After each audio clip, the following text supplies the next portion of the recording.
The first time I saw one of the Solar Sisters, she was crying outside my uncle's compound. I didn't know her well, but her face haunted me. She looked broken, lost, as though something had shattered her from the inside. 2 weeks later, she was dead. They said it was an accident, but something about it didn't sit right with me. I live in Ujidai, a small village in the heart of Nigeria. Life here is simple, but it's hard. The nights are long and dark because we don't have electricity. When the Solar Sisters arrived, they seemed like saviors. They brought solar lamps that lit up the nights, making it easier for children to read, mothers to cook, and traders to secure their goods. Everyone praised them. The group was led by 3 women, Chizi, Aisha, and Ifeoma. They dressed smartly, drove shiny SUVs, and always spoke with smiles. They said their mission was to bring light and hope to villages like ours. But what we didn't know was that their light cast long shadows. I got involved with the Solar Sisters through my uncle, who is a community leader. He introduced me to Chizi. She was tall and commanding, with a voice that made people listen. She told us about their work, how they use solar power to transform lives. I admired her at first, then strange things started happening. First, there was John, the village carpenter. He was the first to buy one of their lamps. The day after he made the payment, he fell off a tree and broke his neck. The Solar Sisters paid for his burial and gave his widow 2 more lamps for free. People said it was just bad luck, but I wasn't so sure. More accidents followed. A farmer was trampled by his cow. A trader slipped and fell into the river. A teacher fell sick and died within days. The Solar Sisters were there with condolences, money, and more lamps. It seemed generous, almost too generous. I started asking questions. One evening, I followed Chizi to her camp on the outskirts of the village. I stayed hidden in the bushes, watching as she and the others unloaded boxes from their SUVs. They carried the lamps inside, but something about the way they moved made my stomach churn. Then I saw them bring out a chicken, its legs tied, and place it on a stone slab. I watched in horror as they slit its throat and let the blood drip into a bowl. They were chanting something, words I couldn't understand. I wanted to run, but my legs wouldn't move. I stayed frozen as they dipped their hands in the blood and smeared it on the lamps. The next morning, I went to my uncle. Something is wrong with the Solar Sisters, I told him. I saw them doing rituals last night. He looked at me like I was crazy. Don't talk nonsense, he said. These women have done more for this village than anyone else. I tried to convince him, but he wouldn't listen. I kept my distance from the Solar Sisters after that, but I couldn't escape them. Their lamps were everywhere. People worshipped them as heroes. My own family bought 3 lamps. I wanted to destroy them, but I didn't know how to explain myself without sounding insane. Then Aisha, the quiet one, approached me one afternoon. "You've been watching us," she said. My heart raced. "I don't know what you're talking about." She smiled, but it didn't reach her eyes.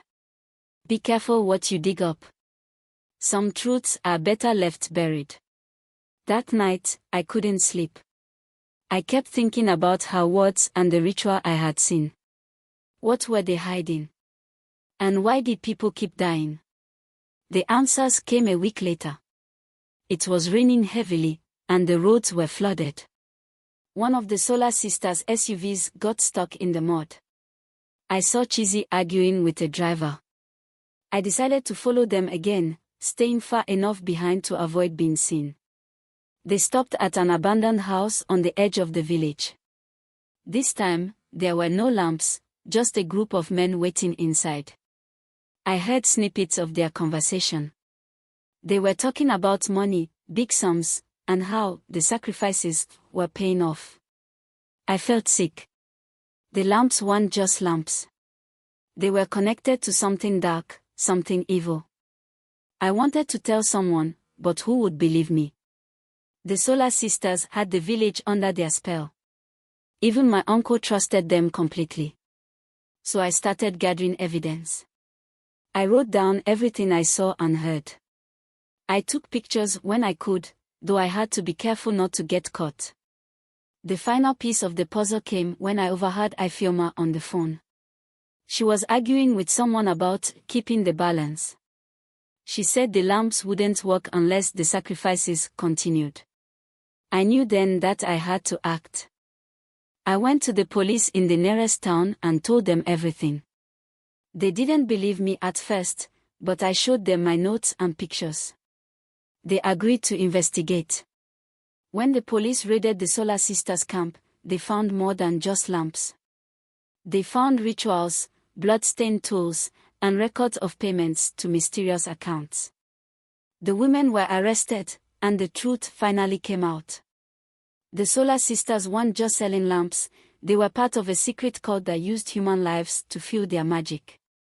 The lamps worked because of the rituals, but they came at a terrible cost. Our village was devastated. We had trusted them, welcomed them into our homes, and paid for their light with our lives. Today, the lamps are gone, and the village is dark again. But I'd rather live in darkness than be blinded by a false light. The Solar Sisters taught me a painful lesson: not all that shines is gold. The aftermath of the Solar Sisters' arrest left Okota in ruins, not just physically but emotionally. Trust was shattered. Families that had bought the lamps lived in fear, wondering if their turn was next. Though the police had confiscated all the lamps, the fear of lingering curses haunted everyone. For weeks, the village elders tried to cleanse the land.